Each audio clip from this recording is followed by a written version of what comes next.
व्यवस्था भाई बहन के चरण में प्रणाम करता नहीं होना प्रणाम के अपना अपना चरण में स्वीकार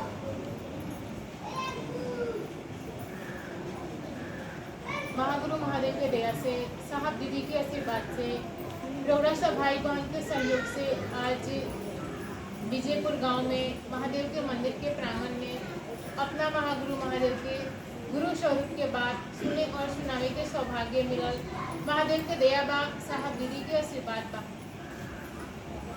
बहुत देर से हम लोग एक एक भाई बहन से अपना गुरु के बात सुनाओ तानी सा हम लोग महादेव के गुरु मानले बानी सन और शिष्य बने चलल बानी सन। हम लोग साहब के कहला के अनुसार हमरा लोग के साहब कहनी महादेव को गुरु मानिए और शिष्य बनिए। शिष्य बने खातिर हमरा लोग के साहब 3 गो सूत्र गानी सूत्र रौरा लो सुननी हालो केना करे के बा। पहले हम लोग महादेव के गुरु मानी सन, कुछ भी करनी सन, नचनी सन, गनी सन, बजनी सन, कुछ भी करनी सन।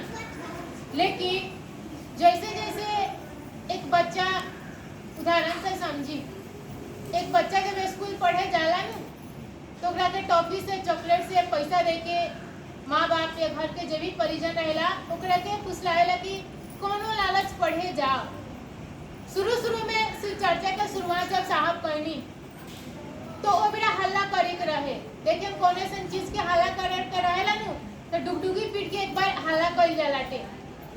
साहब ओबरा हल्ला करे के रहे कि महादेव गुरु बाणन, लोग शिव के शिष्य बने।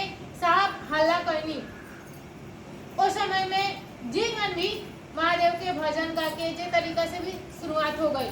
लेकिन अब साहब कहतनी आग शिव चर्चा की आग तो लग चुकी है, यानी हल्ला तो हो गई बा। अब लोग के चुन के शिव के शिष्य बनाओ। लोग ये बात के जान गई बा कि महादेव गुरु हमन, गुरु के काम करत आरन। लेकिन जो शिव चर्चा के सही उद्देश्य हो, सही माने मतलब हटे, शिष्य काहे खातिर बने के बा। साहब काहे कहनी महादेव के गुरु मानो, शिष्य बनल जाई त का होई, ना बनल जाई त का होई, केगा नु महादेव के चेला बनल जाई, केगा गुरु के दया पावे लायक हो कई जाई। साहब किताब में लिखत आनी और एकरा खातिर हम लोग के साहब किताब लिख ले बानी। साहब के फेसबुक पे, यूट्यूब पे चर्चा बा, सुनल जाओ और सचमुच में शिव का शिष्य बनल जाओ। हमरा लोग के मात्र ये उद्देश्य से साहब सूत्र देवे कहनी, महादेव के गुरु माने के कहनी कि लोग शिव के शिष्य बन जाओ। एक एक व्यक्ति के दिलों में गुरु महादेव शिव रूप से, गुरु स्वरूप से राज करस, भगवान से रूप से तराज बाटे वो महादेव के। लेकिन लोग के दिलों में गुरु स्वरूप से राज नहीं थे। वो महादेव के धरती के एक एक व्यक्ति के लोग के गुरु स्वरूप से राज हो जाओ। एक एक व्यक्ति के दिल धड़क जाओ कि महादेव हमारे गुरु होंगे। बात आवता समझ में। हमरा गुरु के का आदेश बा, जरा सोचल जाओ। हम लोग पिछला जीवन जन भी कहनी सन, साहब किताब में लिखते बानी और कहल भी जाला, लिखत आनी किताब में, किसी से अपने इच्छाओं और कामनाओं को लेकर ही गुरु के पास जाता है। हम लोग अपना दुख से, मुसीबत से, जगत के परेशानी से, बेटा से, पति से, यानी जो कुछ भी खातिर महादेव के गुरु माननी सन। लेकिन जैसे जैसे शिष्यता में हमारा समय बीतता, हमारा कदम आगे बढ़ता, हमारा उद्देश्य बदले के चाहिए, हमारा सोच बदले के चाहिए, विचार बदले के चाहिए कि सचमुच में हम शिव के शिष्य बनी। ता हमारा गुरु हमरा लोग के कथा कह के कहलन, ता हमारा गुरु भजन गाय के कहलन, का बजाए के कहलन, ता कहलन कि जा लोग के भाड़ा बखौतू तरी हो। जो राउर गुरु कहले बड़न तौने रौरा करी। रौरा के ई न समझन कि लोग माना करे आइल बा। ना दीदी, हमेशा के माना करे वाला के हसन। जब साहब हरिंद्र नहीं की माना कइले तो हम लोग के हसन, हमेशा के हसन माना करे वाला। लेकिन ना, महादेव के गुरु मान के जब से मन जितना समझ ले बा, महादेव के प्रति जितना अपनापन बाटे, जीवन के जौन दशा दिशा बदलल बा, भाई बहन के प्रेरित करे आइल बानी सन कि सचमुच में गुरु महादेव बड़न, सचमुच में रौरा शिव के शिष्य बनी, और गुरु सचमुच में हो जास। बात आवता समझ में, सचमुच में रौरा शिव के शिष्य बनी। कहिया तकले जगत के दलदल में फंसा रहे और जौन चीज जगत के दीदी चाहिए लो, महादेव के तरफ थोड़ा सा अपन कदम बढ़ा नु थोड़ा सा स्वतः पूरा होके लगी। बात बुझाता? हम लोग पहले का कहनी सना कहनी सब चीज के भुला जाइला, लेकिन अब अगर चाहता नहीं कि रौरा सचमुच में शिव के शिष्य बनी तो शिष्य बने खातिर दीदी हमरा रो दुइये को साधन बा। एगो साहब के लिखल किताब और फेसबुक पे यूट्यूब पे साहब के चर्चा बा, सुनल जा। साहब जिन किताब में लिखले बानी वो अनुसार हम लोग कइल जा। नैथी सन अगर पढ़ ले अपना हर साहब का दुनिया कि जो भी महादेव को गुरु माना है, शिष्य बना है, हर व्यक्ति हर शिव के शिष्य के घर में किताब होके के चाहिए। रोगरा नैथी पढ़ ले, रोगरा घर के बाल बच्चा रो बेटा बच्चों पढ़ले वालो रोगरा उनका से निहोरा करके पढ़वाई और समझी कि साहब केगन कहतानी करे के, जेगन कहतानी ओगन हम रोगरा कइल जाई, तबे हमरा रो गुरु के दया होई, तबे हमरा महादेव के दया पाए लायक होकल जाई, शिष्य बनल जाई। ना तो जीवन भर ढोल बजावत रही, झाल बजावत रही, कोनो माने मतलब नहीं के। और महादेव के कहले बानी कि हे शिव तू हमार गुरु हुआ, हम तहार शिष्य हई। साहब शरीर में रहनी है दीदी तो कहत रहनी हटे कि बाबू एक बार भी तू बोलल बाड़ा कि हे शिव तू हमार गुरु हुआ, हम तहार शिष्य हई, हमरा पर दया कर। चाहे जे नइखे बोलल सिर्फ चर्चा के सुन ले बा, जे महादेव के गुरु मान के बैठ गइल बाटे ओकरो एक काम के पूरा करे के पड़ी, चाहे ए जन्म में करी तब, चाहे अगला 2 जन्म बाद लेके करी तब। रौरा एक काम के जले पूरा ना करे तले रौरा जान के बख्शाइश नहीं के। बात आता समझ में?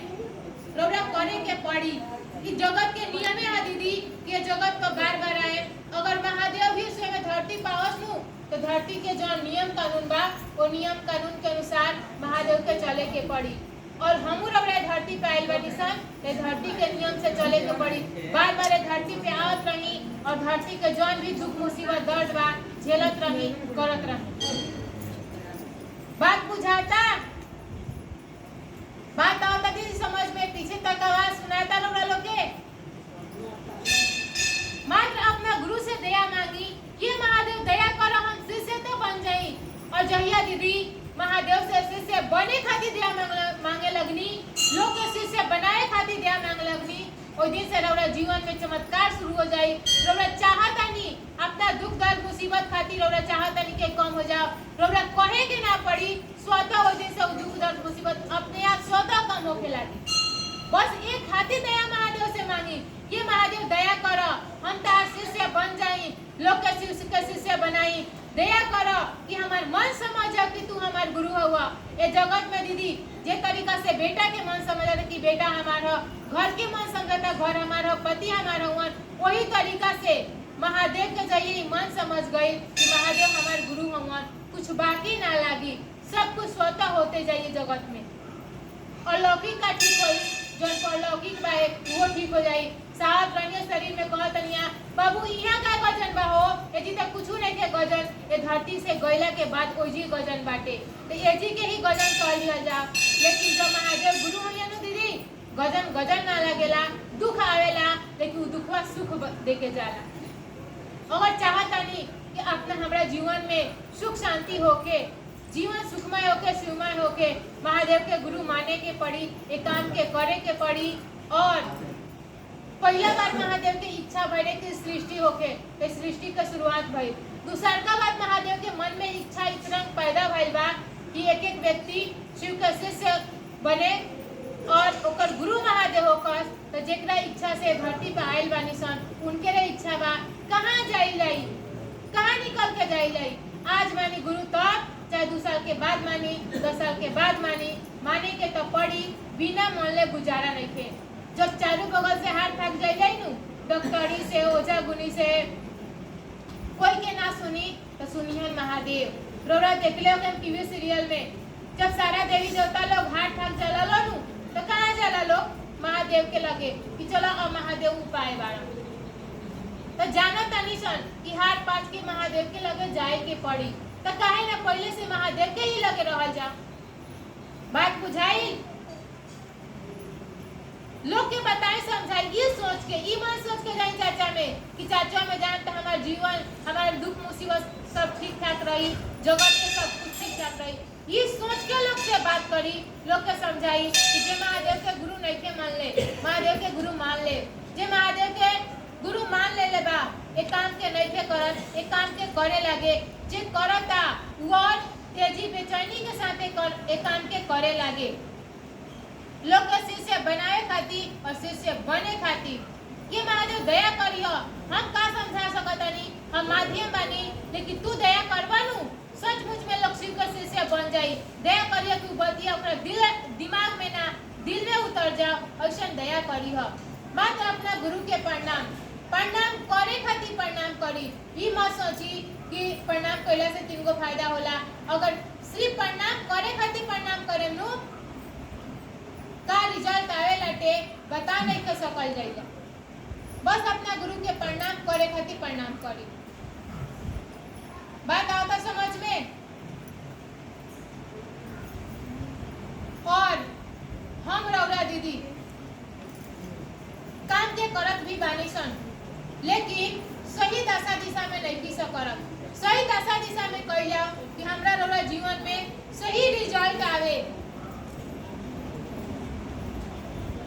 साहब के लिखल आओ चले शिव के ये किताब बाटे अनमिलाखर में साहब अपन जीवनी लिखले बानी। साहब के बचपन से लेके और 2009 तक साहब के संग जौन भी घटना घटल बा, महादेव कब मंत्र देले बानी, कब गुरु के आदेश आइल बा, कब साहब महादेव के मिठाई खियले बानी, जौन भी साहब के संग घटना घटल बा उ सब अनमिलाखर किताब में बाटे। अनमिलाखर किताब साहब ये सोच के ही लिखनी कि जे लोग एक किताब के पढ़ी ई बात सोचे पर मजबूर हो जाई कि अगर साहब के संगे अवसर हो सकता तो हमरा संगे काहे ना। और दीदी रौरा अनमिलाखर किताब पढ़े, राउर मन ना चाह के भी महादेव के परिधि में रही, साहब दीदी के संगे रही, ना चाह के भी राउर मनवा महादेव के संगे रही। और आज चले शिव की वचन किताब बा, गुरु काहे खातिर बनाए के बा, जीवन में गुरु होई त का होई, गुरु के गुरु दक्षिणा केंगा दियाई, शिव चर्चा का हो काहे खातिर करे के बा, और गुरु के आदेश का बाटे, महादेव के दया पावेला केंगा नो कइलाई, गुरु के गुरु दक्षिणा केंगा दियाई, सारा कुछ ई किताबिया में साहब लिखले बानी। शिव चर्चा जौन दीदी हम लोग करत आनी सन,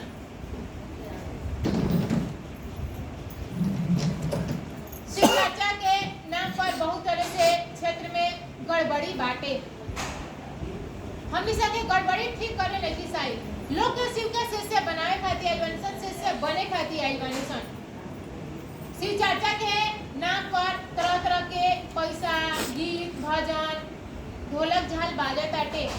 साहब का लिखत आनी किताब में सुने के समझे के प्रयास करी लो, महादेव से दया मांगी लो, ये महादेव दया करो, जौन भी तरह दया से बात होता वो हमरा दिमाग में ना दिल में उतर जा, ताकि हम शिष्य बन सकी और दूसरा के भी शिष्य बना सकी।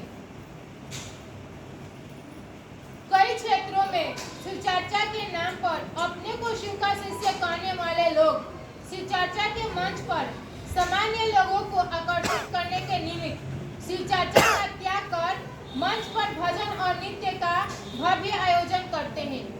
साहब लिखत आनी किताब में कि कई क्षेत्रों में शिव चर्चा के नाम पर अपने को शिव का शिष्य कहने वाले लोग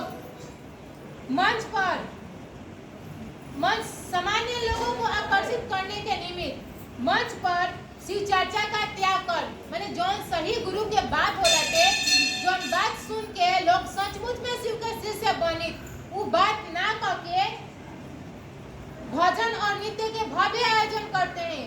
यह शिव चर्चा का आयोजन नहीं है, अपितु लोक लुभावन कार्य है। साहब लिखतानी कि जौन भजन, कीर्तन, नृत्य भव्य आयोजन होता है, यह शिव चर्चा का आयोजन नहीं है, अपितु लोक लुभावन कार्य है।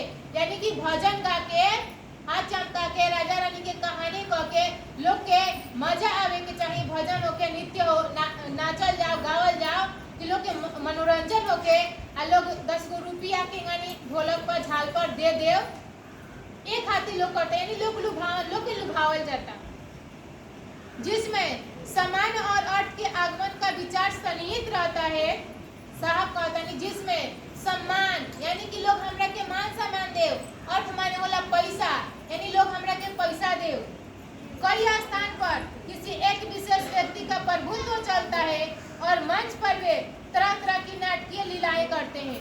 साहब लिखता नहीं कि कई क्षेत्रों में किसी एक विशेष व्यक्ति के प्रभुत्व चलता है, यानी कि सेंटर पर अगर जान समझाए बतावे कि साहब के हैया देशवा साहब हेंगा समझाता नहीं तो वो कहीं कि ना ए जी हमरे वाला चली हम ही जगह कहम तेंगन होई।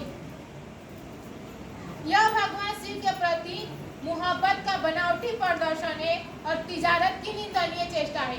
साहब कहता नहीं कि यह माने जो लोग एक तरीका से करता बनावटी यानी मुखौटा पहन ले बैठे उस शिव के शिष्य ना हो। जे भाई बहन अपना भाई बहन से 10 रुपया लेता ठगताटे वो भाई बहन हो।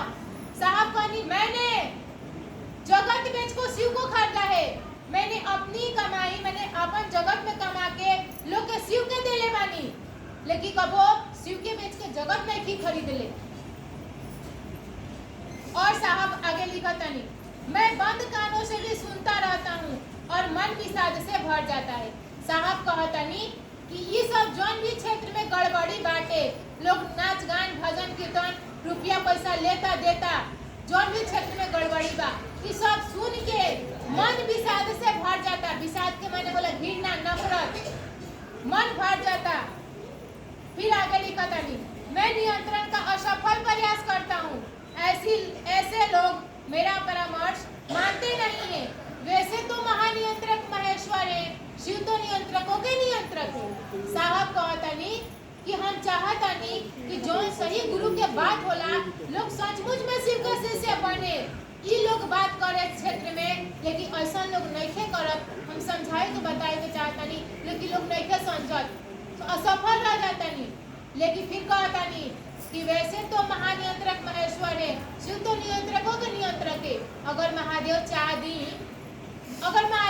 दी साहब चाह दी कि पल भर में पूरा सृष्टि शिवमय हो जाओ शिष्य बन जाए कि ना, लेकिन हमरा रोरा का मिल जाई। हमरा रोरा के काहे गुरु आदेश कहनी बात आता समझ में।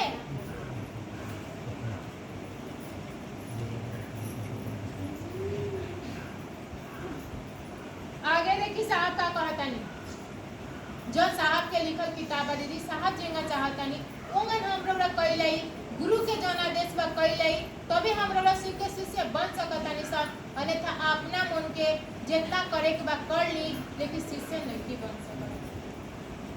मेरी आत्मा कहती है कि ऐसे शिष्य और शिष्याओं को गुरु भाई बहन कहकर संबोधित करना अशोभनीय है। माने जे लोग ऐसा कृत्य करता ऐसा काम करता भाई बहन से पैसा लेता ठगताटे भजन कीर्तन नाच गान करता ऐसे लोग के गुरु भाई गुरु बहन कह के संबोधित कई अशोभनीय बाटे। जे लोग एक काम के दीदी कैले बाटे लोग के शिष्य बनावता शिष्य बनताटे। मान लेता नहीं कि रौरा लोग महादेव के गुरु मान ले बानी लोग एक क्षेत्र में भाई बहन रौरा के प्रयास कैले बा ऐसा नहीं के कि नहीं के कैले और जे काम के नाचता गावता बजावता ओकरो दोष नहीं के ओकरा कर्म फल के दोष बाटे। गुरु के दया होई धीरे धीरे सूत्र करी ओकरो मन समझ जाई कि हमरा गुरु के आदेश का बा। साहब कहनी दीदी कि अपने में सुधार करने के लिए कभी देर नहीं होती। हमरा अंदर जोन भी गड़बड़ी बा जोन भी हमरा से गलती होताटे अगर ओकरा के सुधार करी तो सुधार करे खातिर कबो देर ना होलाटे। जे लोग एक काम के कैले बाटे करता चाहे भविष्य में जे लोग एक काम के करी मान लेता कि सेंटर पर के चढ़े बिछैला भाई बहन के निहोरा क के लिए आई या कोई महादेव क के आई कोई के गिलास पानी पिया दिलस कोई के पास भाड़ा नहीं थे महादेव करे जाए खातिर अगर चर्चा में जाता 10 रुपया ओकरा के भाड़ा दे दलस। जे लोग भी एक काम में मदद कैले बा साहब कहतनी मैं पद पर छालन करूंगा उन सभी को जो शिष्यता के राजमार्ग में पथिक हैं अथवा होंगे। यानी जे लोग एक काम में सबल ले बाटे सहारा दे ले बा मदद कैले बा साहब कहतनी अपना गुरु शिव के साथ ओकर पद प्रक्षालन करे। पद प्रक्षालन के माने होला ओकरा पैर के पूजा कइल, ओकर पैर धो के पियल। बात आवता समझ में? तो हमू रउरा दीदी एक काम के करत आनी सन। और साहब कहतनी कि जे लोग एक काम के कइले बाटे या करता ओकर हम ऋण कबो चुका नहीं सकत। आए वाला समय में भी ओकर हम ऋणी बानी, चाह के भी ओकर ऋण नहीं चुका सकत। ऋण के माने होला कर्जदार। बात आवता समझ में? कर्जदार साहब जब इतना कर सकतनी, हमरा रउरा ऐसन आदमी के पद प्रक्षालन करतनी, चरण धोए के तैयार बनी, तो हमरो रउरा मन में ई भावना आवे के चाहिए, ऐसा मन होके के चाहिए, ऐसा मन में विचार आवे के चाहिए कि जे लोग एक काम के करता, मदद देता, हमार मदद करता महादेव महादेव करे में, ओकर चरण वंदना करे, ओकर पैर के धोए। बात आई समझ में दीदी? बुझाई रउरा लोग के कुछ? और कोई के कुछ पूछे के बाटे? रउरा महादेव के गुरु मानी, शिष्य मानी, अपना महादेव से बार बार दया मांगी, साहब दीदी से दया मांगी। ये साहब दीदी ये महादेव ऐसा दया कर, तू जेगा चाहता रह, तू जो हम कहले बड़ा हम करे के तैयार बानी, दया कर कि हमरा से हो जाओ। अपना गुरु से दया मांगी, अपना महादेव के साहब दीदी के दया के परिधि में रही, भाई बहन के दया के परिधि में रखी। यही आग्रह विनती के साथ फिर से रउरा सब भाई बहन के चरण में प्रणाम करतानी। हमरा प्रणाम के अपना अपना चरण में स्वीकार करी।